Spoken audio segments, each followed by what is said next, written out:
सल्जूकों के अरूज की इस नई एपिसोड में आप सब दोस्तों को खुशामदीद कहते हैं। दोस्तों, हमारी पिछली किस्त के आखिर में आपने सिपाही सांजार को देखा जो कि अमीर अल्तबर को इनकी हदूद दिखाकर फौरन दूरना खातून की तलाश में रवाना हो जाता है। और हमारी आज की इस किस्त की शुरुआत सल्जूक महल से होती है, जहां सुल्तान मलिक शाह महल के सहन में आते हैं और इसी दौरान मलिक तापार भी महल में दाखिल होते हैं। सुल्तान मलिक शाह हैरानगी से कहते हैं, तापार, सांजार की हालत कैसी है? मलिक तापार मुस्कुराता है और कहता है, वो ठीक है सुल्तान मुअज्जम, मैंने इसे अपने हाथों से इसकी माँ को सौंपा है। हाजी फिर कहते हैं, मलिक हजरत, मुकद्दस इमानतें किसने ली हैं? मलिक तापार कहते हैं, मिखाइल नामी एक बाजंतीनी ताजर ने इसके इस्फहान के साथ रवाबित हैं। हो सकता है कि इसका कोवल किले के साथ भी राबता हो। मैं कोवल के इर्द गिर्द कुव्वत हासिल करके मिखाइल को तलाश करना चाहता हूँ। सांजार इसके पीछे जाना चाहता था, लेकिन मैंने इसे आराम करने को कहा है। फिर हाजी निजामुल मुल्क कहते हैं, सांजार आराम से बैठने वाला नहीं है, अगर इसने कुछ सोच लिया है तो वो जरूर वो करेगा। फिर सुल्तान मलिक शाह कहते हैं, फौरी तौर पर इस्फहान में इस मिखाइल नामी ताजर की तफ्तीश शुरू करो निजामुल मुल्क। हाजी अपने सुल्तान के हुक्म पर सर हम करते हैं, जबकि सुल्तान मलिक शाह फिर हाजब कमच से कहते हैं, हमारे सरहदी खोजियों को खबर दे दो, वो सरहदों पर और इकदामात में इजाफा करेंगे और कोवल किले के रस्तों की नाकाबंदी कर दो। हाजब कमच अपने सुल्तान के हुक्म पर सर हम करते हैं, जबकि सुल्तान मलिक शाह कहते हैं, वो आदमी इस सरजमीन से निकल नहीं पाएगा। फिर हाजी निजामुल मुल्क और हाजब कमच अपने अपने फरीजे की तरफ रवाना हो जाते हैं, जबकि मलिक तापार कहता है, सुल्तान मुअज्जम, मैंने सांजार को ढूंढकर अपना एक वादा पूरा किया है। मैं अब मुकद्दस इमानतों को तलाश करके अपना दूसरा वादा भी पूरा करूंगा। सुल्तान मलिक शाह आगे बढ़ते हैं और अपने बेटे तापार को तसल्ली देकर कहते हैं, बिल्कुल तुम इसे पूरा करोगे, अपना सर मत झुकाओ और अपना सर उठा कर जाओ, और जब सुराग मिले तो जो जरूरी है वो करो। मलिक तापार फिर इजाजत लेते हैं और यहाँ से चले जाते हैं, जबकि मौजूदा सूरत हाल को लेकर सुल्तान बड़े ही परेशान होते हैं। जबकि फिर दोस्तों दूसरी जानब सल्जूक महल में तैरकन खातून दिखाई जाती हैं, जिनके पास अमीर ताजुल मुल्क आता है और कहता है, सैफरिया खातून ने फिरदौस का मुंह खुलवाने के लिए इसकी सबसे बड़ी कमजोरी को पकड़ लिया है, वो इसे धमका रही हैं। तैरकन खातून फिर कहती हैं, फिरदौस हमारे सारे राज जानती है, ताजुल मुल्क, हमें हर कीमत पर इन्हें इसका मुंह खुलवाने से रोकना होगा। अमीर ताजुल मुल्क कहता है, आप हुक्म करें तो वो दोबारा कभी भी बोल नहीं सकेगी। लेकिन तैरकन खातून कहती हैं, अगर फिरदौस मरी तो तमाम शुबहात हम अपनी तरफ खींच लेंगे और मैंने अभी इसकी कुर्बानी नहीं देनी है, इसका कोई और हल निकालना होगा। अमीर ताजुल मुल्क कहता है, हमारे पास वक्त बहुत कम है तैरकन खातून। फिर तैरकन खातून कहती हैं, सैफरिया खातून ने फिरदौस को जिंदान में फेंक कर महल में मेरी साख को मजरूह किया है। अब सुल्तान मलिक शाह अपनी बीवी की साख को मजरूह नहीं होने देंगे। ताजुल मुल्क मुस्कुराता है और अपना सर खम करता है, जबकि तैरकन खातून यहाँ से चली जाती हैं। जबकि फिर दोस्तों दूसरी जानब वजीर आजम हाजी निजामुल मुल्क दिखाए जाते हैं, जो कि बाजंतीनी शाहबंदर दुकास के महल में आते हैं और इसके दफ्तर का दरवाजा खोलकर अंदर दाखिल होते हैं। जबकि दुकास अपने सामने वजीर आजम हाजी निजामुल मुल्क को देखकर चौंक जाता है और फौरन अपनी निशिस्त छोड़ देता है। जबकि हाजी निजामुल मुल्क आते साथ शाहबंदर दुकास से कहते हैं, ताजर मिखाइल नामी शख्स हद से ज्यादा इस काम में मुदाखलत कर रहा है। सबसे पहले किनिक कबीले में इसने जो भी किया है और फिर मुकद्दस इमानतों के मामले में इसका मुलव्वस होना, इस सब ने हमारा सब्र खत्म कर दिया है। दुकास कहता है, मिखाइल बस एक ताजर है, वो इतने बड़े काम में कैसे मुलव्वस हो सकता है? हो सकता है कि किसी दूसरे ने इसका नाम इस्तेमाल करके ये सब कुछ किया हो। हाजी निजामुल मुल्क शाहबंदर दुकास के नजदीक आते हैं और कहते हैं, मुझे लगता है کہ تم معاملے کی نزاکت کو نہیں سمجھے شاہ بندر دوکاس،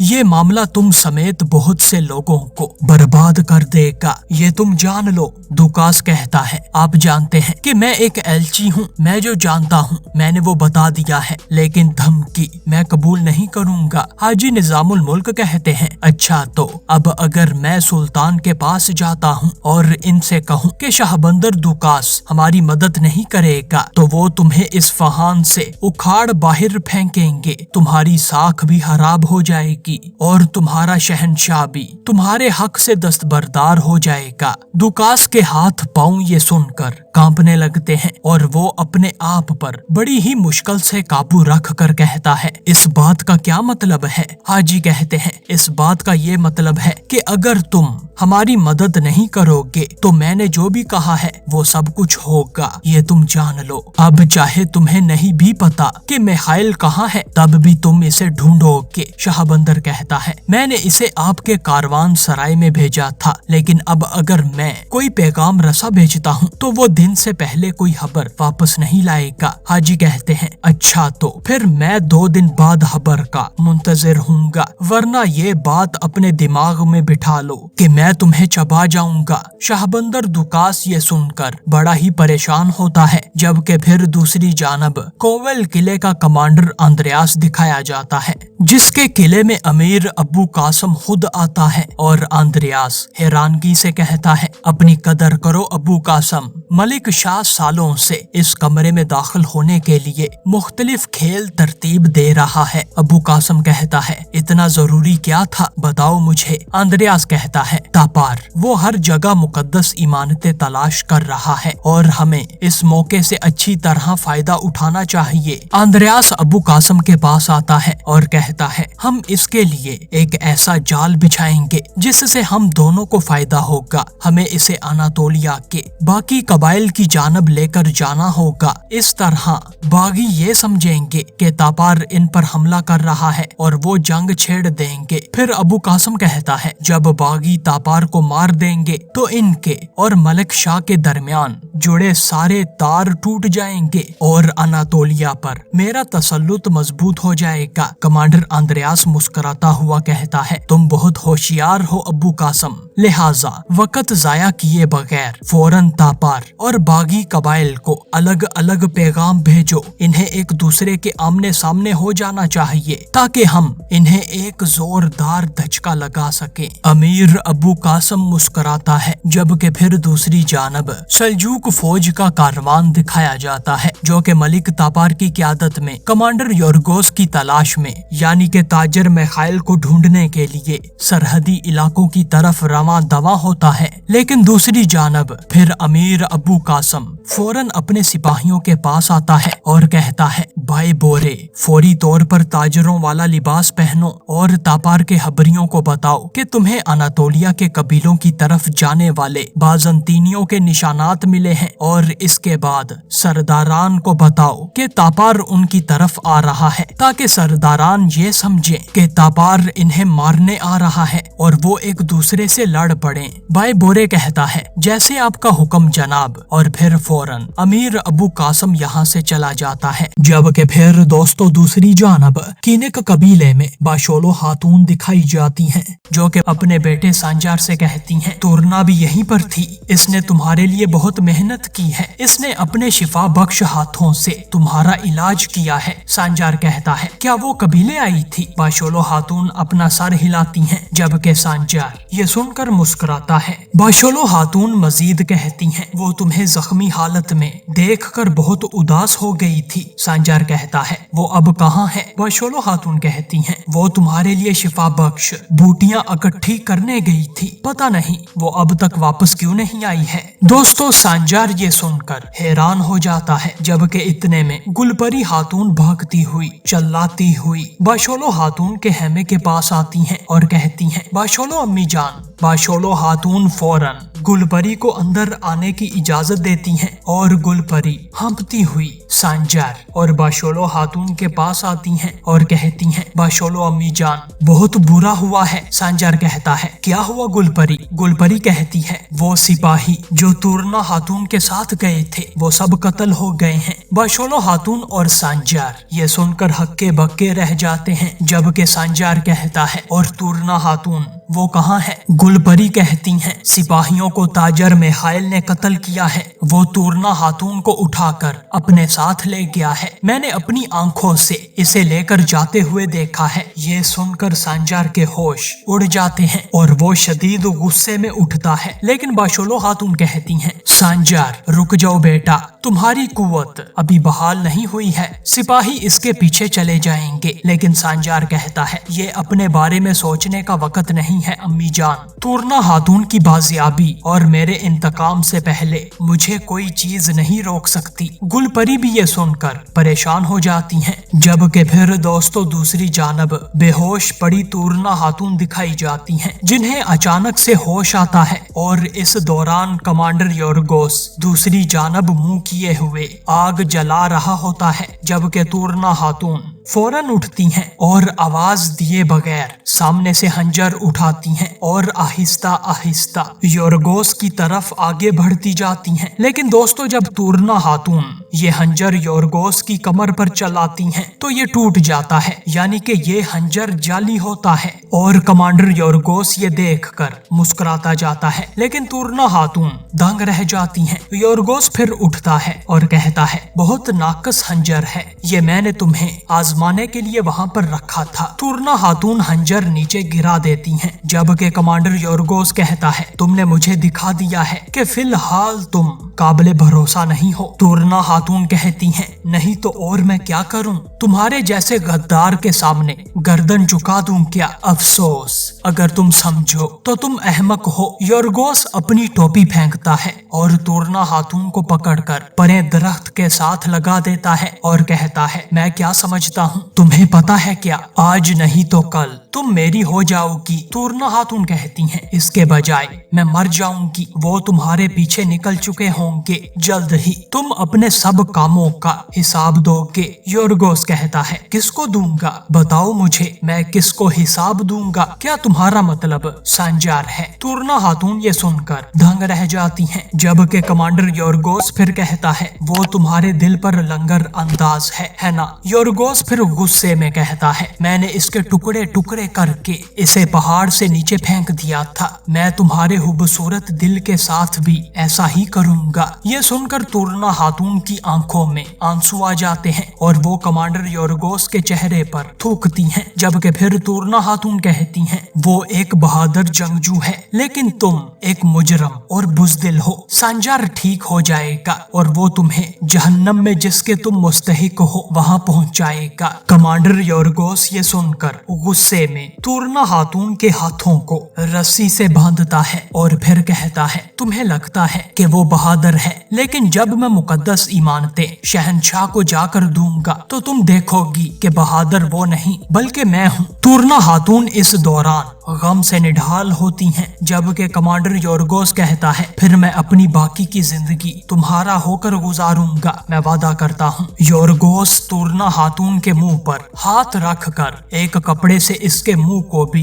बांध देता है, जबकि तुरना खातून चिल्लाने की कोशिश करती हैं, लेकिन योरगोस कहता है, तुम इस तरह भी खूबसूरत लग रही हो। लेकिन तुरना खातून शदीद परेशान होती हैं। लेकिन दोस्तों दूसरी जानब किनिक कबीले में सिपाही सांजार अपना नया लिबास पहनकर और नई तलवार अपने कमर के साथ बांधकर खेमे से बाहर आता है, जबकि बोसकोश परेशानी से सांजार के पास आता है और कहता है, सांजार तुम क्यों उठ गए हो? सांजार कहता है, अभी आराम का वक्त नहीं है बोसकोश। तुरना खातून को अगवा कर लिया गया है और इनको अगवा करने वाला वही शख्स है जिसने मुकद्दस इमानतों को चुराया है। मैं कसम खाता हूँ कि इसे ढूंढूंगा, मैं इस काफिर के गलीज हाथ को काट दूंगा जब तक वो अपने करतूतों का हिसाब नहीं देता है। ये तलवार म्यान में वापस नहीं जाएगी, जल्दी से घोड़ों को तैयार करो। सारे सिपाही ये सुनकर बड़े ही परेशान हो जाते हैं, जबकि सिपाही बालाबन اور ایاز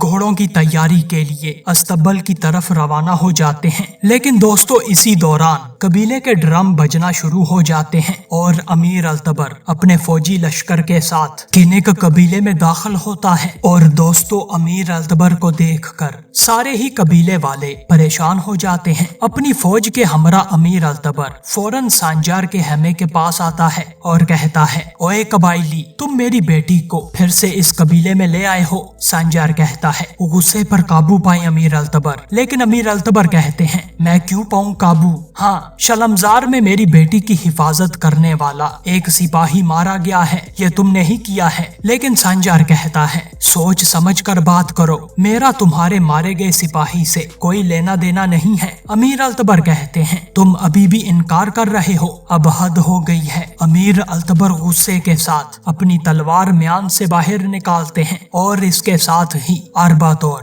اور کنک سپاہی بھی اپنی تلواریں میان سے نکال کر لڑنے کے لیے تیار ہو جاتے ہیں، لیکن حسوسی سپاہی فوراً امیر التبر کے فوجیوں کو اپنی پوری طاقت سے روکتے ہیں اور سپاہی سانجار امیر التبر کے ہاتھوں کو پکڑ کر تلوار نیچے گرا دیتا ہے اور پھر ارسلان تاش فوراً امیر التبر کی تلوار نیچے سے اٹھا کر کہتا ہے، کیا تم جانتے ہو امیر التبر کہ تم نے جو تلوار کھینچی ہے اس کی کیا قیمت ہو سکتی ہے؟ لیکن دوستو امیر التبر غصے سے اپنے ماضی کے وقت کو یاد کرتا ہے جب انہوں نے ارسلان تاش کو رستم باطنی کے ہمراہ زندان میں قید کر لیا تھا اور اس پر تشدد کیا تھا۔ امیر التبر پھر کہتے ہیں، تم ہے نا؟ لیکن سانجار کہتا ہے، حاجی نے بیکار میں ہی تم سے وہ باطنی نہیں مانگے تھے، بلکہ یہ جوان بھی ہمارے ساتھ تھا اور ہر کوئی جس سانجار کو تلاش کر رہا ہے وہ میں ہی ہوں۔ دوستو امیر التبر یہ سن کر ہکا بکا رہ جاتا ہے، جبکہ سپاہی سانجار کہتا ہے، جو تلوار تم نے کھینچی ہے پہلے تمہیں مارے گی امیر التبر، اچھی طرح سے یہ جان لو۔ پھر ارسلان تاش امیر التبر کی تلوار واپس ان کی میان میں ڈال دیتا ہے اور پھر دونوں اطراف کے سپاہی اپنے ہتھیار نیچے کر لیتے ہیں اور میان میں رکھ دیتے ہیں، جبکہ سانجار کہتا ہے، تورنا خاتون یہاں علاج کے لیے آئی تھی۔ امیر التبر کہتے ہیں، اگر ایسا ہے تو پھر اب وہ کہاں ہیں؟ سانجار کہتا ہے، وہ اغوا ہو گئی ہیں۔ یہ سن کر ارباتور سپاہی اور امیر التبر کے ہوش اڑ جاتے ہیں، جبکہ پھر امیر التبر سانجار سے کہتے ہیں، تم یہ کیا کہہ رہے ہو؟ بتاؤ یہ کس نے کیا ہے؟ سانجار کہتا ہے، ایک آدمی جس کا نام میخائیل ہے، ہر کام میں اسی کا ہاتھ ہے اور ہو سکتا ہے کہ اسی نے تمہارے سپاہی کو مارا ہو۔ امیر التبر کہتے ہیں، میں اسے ڈھونڈ کر اس کے ٹکڑے ٹکڑے کر دوں گا، جبکہ سانجار کہتا ہے، اس کا کوول سے کوئی رابطہ ہو سکتا ہے اور ہر جگہ اس کا ہاتھ ہے۔ امیر التبر کہتے ہیں، تو پھر میں کوول قلعے پر چڑھائی کر دوں گا، اپنی بیٹی کے لیے میں دنیا کو آگ بھی لگا دوں گا۔ سانجار کہتا ہے، امیر التبر آپ خود سے کوئی کام نہیں کریں گے کیونکہ تورنا خاتون کی جان بھی جا سکتی ہے۔ امیر التبر کہتے ہیں، تم ہوتے کون ہو مجھے یہ بتانے والے کہ مجھے اپنی بیٹی کے لیے کیا کرنا چاہیے؟ اگر وہ یہاں نہ آتی تو کبھی اغوا نہ ہوتی، یہ سب تمہاری وجہ سے ہوا ہے۔ میں اسے دشمنوں کے ہاتھوں میں نہیں چھوڑوں گا اور اگر اسے کچھ ہوا تو میں تمہارے قبیلے کو اور تمہیں تباہ کر دوں گا۔ سانجار پھر کہتا ہے، اگر میں تمہارے ساتھ نرمی اختیار کر رہا ہوں تو یہ صرف تورنا خاتون کی وجہ سے ہے، لیکن اگر تم آئندہ کبھی اس قبیلے میں بغیر اجازت کے داخل ہوئے تو تم یہاں سے زندہ بچ کر نہیں جا سکو گے، اور جو بھی شیر کی کچھاڑ میں داخل ہوتا ہے وہ چیر پھٹنے کے لیے تیار ہوتا ہے۔ دوستو یہ کہہ کر سانجار استبل کی طرف روانہ ہو جاتا ہے، جبکہ امیر التبر اور ارباتور یہ دیکھتے ہی رہ جاتے ہیں اور پھر امیر التبر اپنے قافلے کو لے کر واپس شلمزار کی طرف چل پڑتے ہیں۔ اور دوستو یہی ہماری آج کی اس قسط کا اختتام ہوتا ہے۔